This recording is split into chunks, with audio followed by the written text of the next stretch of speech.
Hello students, मैं doctor Deepa Kaushik, associate professor history, government girls college Rajgarh. आज BA second year के paper first यानी कि मध्यकालीन भारत में हमारा टॉपिक है मुगल चित्रकला। चित्रकला से आप सभी परिचित हैं। जब हमने प्राचीन भारत का अध्ययन किया था तब हमने देखा था कि हिंदू शासकों के समय भारतीय चित्रकला जो थी वो काफी उन्नत अवस्था में थी और उस समय बहुत से मंदिरों का, बहुत सी जो जैसे अजंता वगैरह की जो गुफाएं बनी उनका निर्माण हुआ और उनमें बाग चित्रकला, भित्ति शैली, ये अलग अलग तरह की हमने शैलियां देखी। आज हम यहाँ पर बात कर रहे हैं मुगल चित्रकला की, लेकिन मुगल और प्राचीन शासकों के बीच में जो दिल्ली सल्तनत का काल आया, उस समय जो चित्रकला का रूप था वो बदल गया। किस सेंस में बदल गया कि उन शासकों ने, उन सुल्तानों ने चित्रकला को प्रोत्साहित नहीं किया। उनके समय में कोई भी हमें ऐसी विशिष्ट चित्रकला शैली या चित्रकला चित्र देखने को नहीं मिलती, क्योंकि उनका ये मानना था कि मुस्लिम धर्म जो है उसमें चित्रकला को प्रोत्साहित नहीं किया गया है। वो व्यक्तियों के चित्र बनाने या पशु पक्षियों के चित्र बनाने अलाउ नहीं करते हैं। और उनका ये मानना था कि यदि कोई चित्रकार इस तरह के चित्र बनाता है तो उसे कयामत के दिन पाप का भागी होना पड़ता है। समय आगे बढ़ा। मुगल शासकों ने जब गद्दी संभाली, बाबर ने जब गद्दी संभाली 1526 ईस्वी में, उस समय से चित्रकला का पुनः विकास प्रारंभ हो गया। जब बाबर गद्दी पर बैठे तो उन्हें प्राकृतिक चित्रों के प्रति उनका काफी आकर्षण था। वो जब उन चित्रों को या उन दृश्यों को देखते थे तो उन्हें ये मन करता था कि इन्हें चित्रों के रूप में उतारा जाए। उन्होंने अपनी पुस्तक तुज़्के बाबरी में भी इस बात का जिक्र किया है कि वो प्राकृतिक दृश्यों में उनकी रुचि थी, उन्हें देखकर उन्हें आनंद की प्राप्ति होती थी।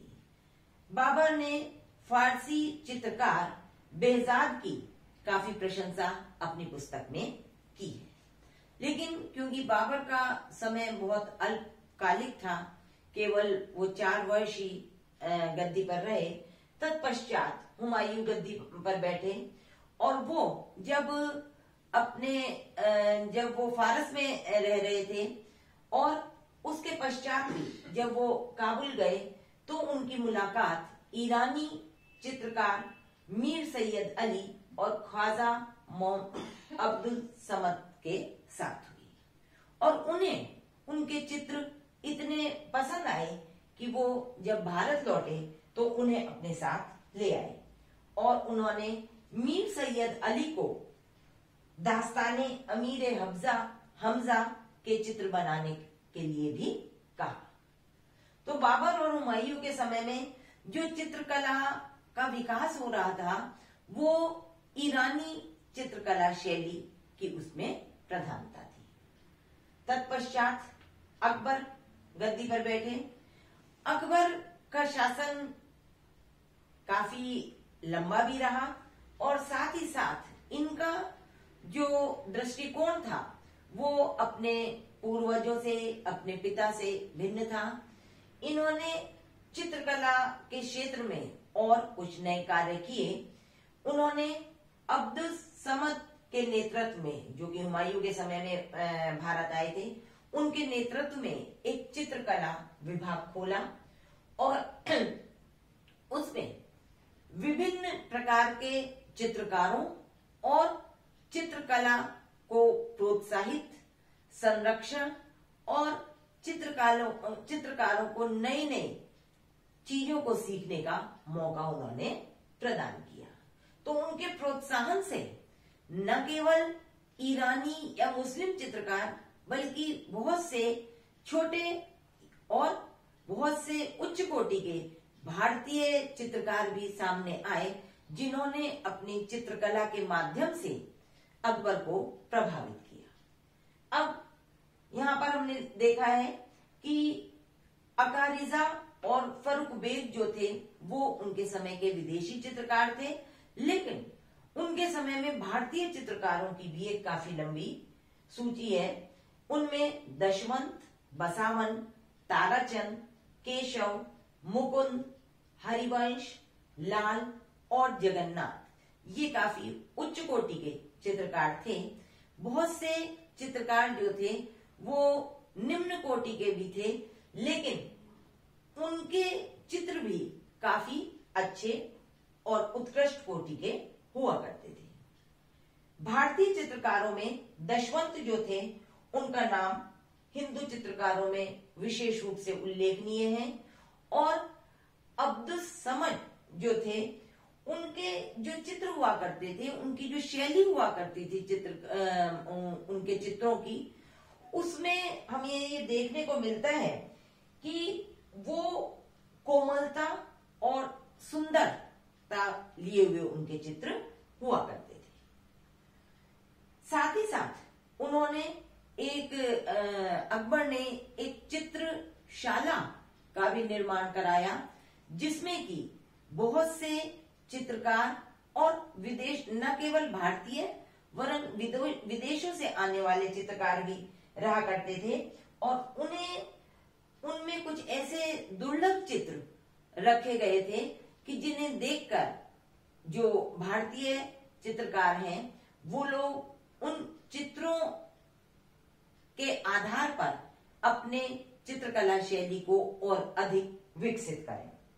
साथ ही साथ उनके समय में जो चित्र बनाए गए उनमें रेखाओं की भव्यता और कला कौशल हमें देखने को मिलता है। अकबर जो थे उनका चित्रकला प्रेम यहीं तक नहीं रुका, बल्कि उन्होंने फतेहपुर सीकरी जिसे अपनी राजधानी बनाया था, उसमें भी बहुत से भित्ति व लघु चित्रों के निर्माण का चित्रकारों को आदेश दिया, और वहां पर भित्ति चित्र और लघु चित्र कला देखने को हमें मिलती है।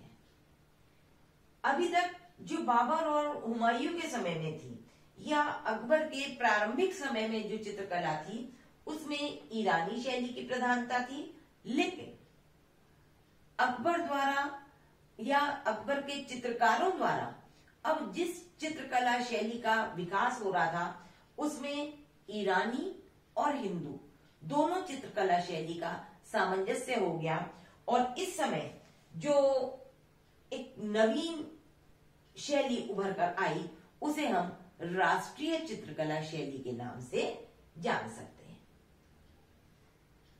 तत्पश्चात जहांगीर गद्दी पर बैठे, और ये कहा जाता है कि जहांगीर का जो शासन था या जहांगीर की जो चित्रकला के प्रति रुचि थी उसमें मुगल चित्रकला अपने स्वर्ण युग में पहुंच गई।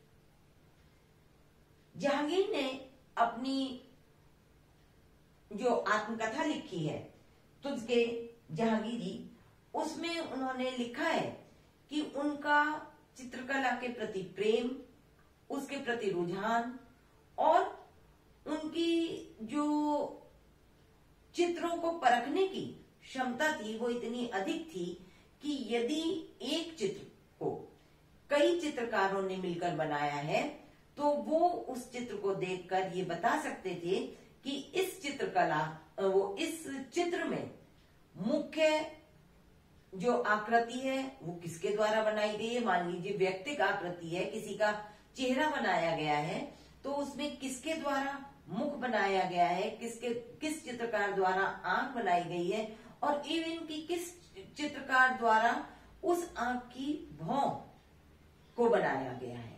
तो उनमें परखने की, चित्रकला की सूक्ष्मता को समझने की इतनी समझ थी कि जो कि बिरले व्यक्ति में ही देखने को मिलती है। तो इसलिए उनका जो काल था वो चित्रकला शैली का स्वर्ण युग अगर हम कहें तो इसमें कोई अतिशयोक्ति नहीं होगी। उन्होंने भी चित्रकारों को कला के क्षेत्र में संरक्षण प्रदान किया और इसी का परिणाम था कि उनके समय में चित्रकला अपनी पराकाष्ठा पर पहुंच गई। उस समय के चित्रों में क्या मुख्य विषय होता था? व्यक्तियों की आकृति मुख्य रूप से बनाई जाती थी।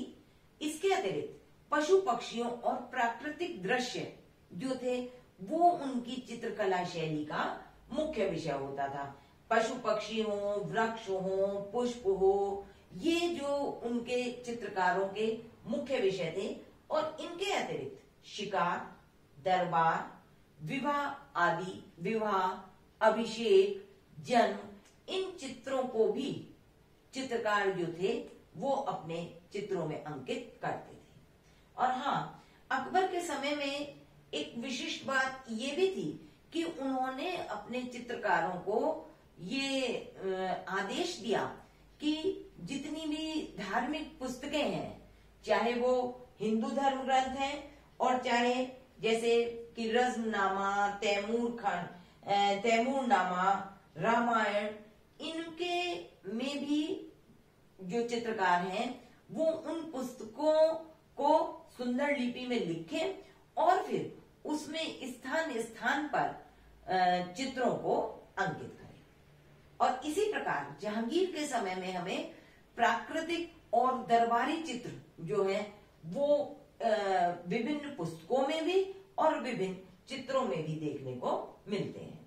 उनके समय के प्रमुख चित्रकार थे अबुल हसन, उस्ताद मंसूर, मोहम्मद नाजिर, आगा खां, आगा रजा, विशन दास, मनोहर, गोवर्धन, माधव और तुलसिया। तो इन चित्रकारों ने चित्रकला को उसके परम सौंदर्य या पराकाष्ठा पर पहुंचा दिया। जो मनोहर और माधव थे, ये लोग प्राकृतिक चित्रों को बनाने में काफी सिद्धहस्त थे और पशु पक्षियों के चित्र इनके चित्रों का मुख्य विषय हुआ करता था। विशन दास जो थे ये व्यक्तियों की आकृति मतलब ह्यूमन जो चित्र हैं उन्हें बनाने में काफी परफेक्ट थे। साथ ही साथ इनकी जहांगीर कालीन चित्रकला की जो उसे ऊंचाइयों पर लेके गई उसकी विशेषता एक ये भी थी कि उसमें जो रंगों का संयोजन था, जो भाव उतारे जाते थे वो इतने स्वाभाविक होते थे और वो इतने अट्रैक्टिव होते थे कि लोगों को अपनी ओर आकर्षित करते थे।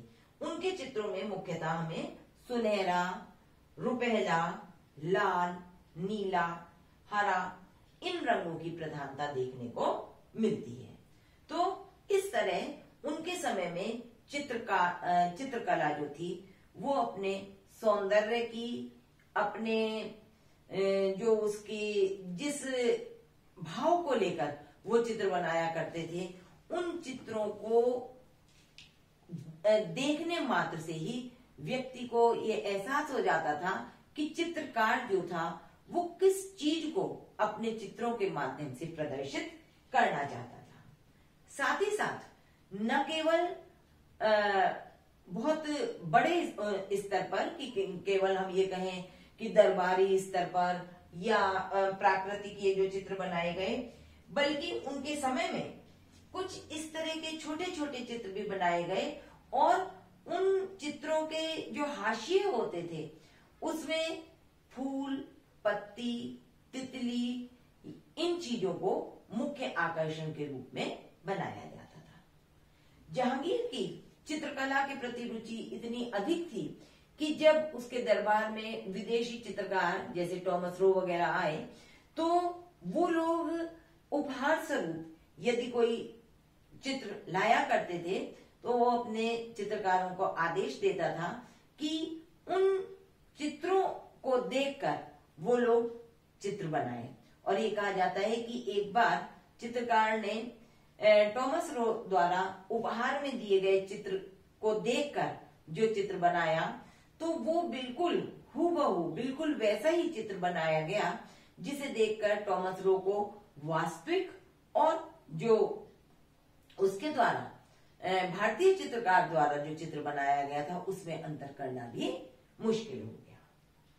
लेकिन ये चित्रकला का जो स्वर्णिम काल था, जहांगीर द्वारा जो इतना संरक्षण और प्रोत्साहन दिया गया, वो जहांगीर के पश्चात धीरे धीरे चित्रकला जो है वो अवनति की ओर या पतन की ओर अग्रसर होने लगी। क्योंकि शाहजहां, जहांगीर के पश्चात जब शाहजहां गद्दी पर बैठे तो शाहजहां की जो रुचि थी वो चित्रकला की अपेक्षा स्थापत्य कला में अधिक थी। उन्होंने नई तरह तरह की और स्थान स्थान पर बिल्डिंग्स जो बनवाई, जो हिस्टोरिकल मॉन्यूमेंट्स बनवाए, उनमें उनकी रुचि थी। परिणाम स्वरूप चित्रकला जो थी उसे जहांगीर की तरह प्रोत्साहन, संरक्षण, सुरक्षा ये चीजें प्राप्त नहीं हो पाई। परिणाम क्या हुआ कि हालांकि कुछ चित्र बनाए गए, लेकिन कि धीरे धीरे जो चित्रकार थे उन्होंने सामंतों के यहाँ आश्रय लेना प्रारंभ कर दिया, वहां पर वो नौकरी करने लगे और उनका जो चित्रकला का व्यवसाय था वो धीरे धीरे बंद होने लगा। दारा जो थे उन्होंने भी चित्रकारों को कुछ हद तक प्रोत्साहित किया, लेकिन क्योंकि जब औरंगजेब का शासन आ गया तो उन्होंने पुनः चित्रकला, ये जितनी भी कलाएं की चित्रकला और संगीत कला, नृत्य कला, इन पर पूर्ण रूप से प्रतिबंध लगा दिया और इस चित्रकला को पुनः धर्म से जोड़ा जाने लगा, जिसके कारण औरंगजेब के आते आते चित्रकला जो थी वो पूर्ण रूप से तिरोहित हो गई और उसकी अवनति हो गई।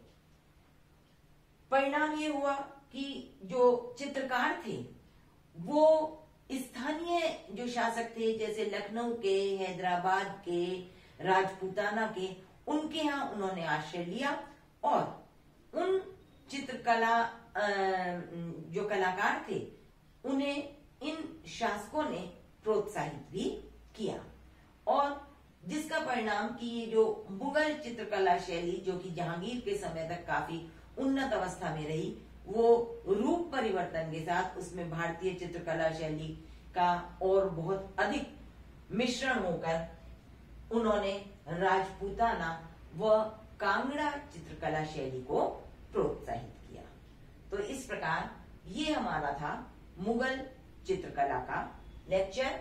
और जहांगीर जो था ये मुगल चित्रकला को प्रोत्साहित करने वाला, मुगल उन लोगों को दरबारी जो उनके चित्रकार थे उन्हें संरक्षण देने वाले एक महत्वपूर्ण बादशाह थे।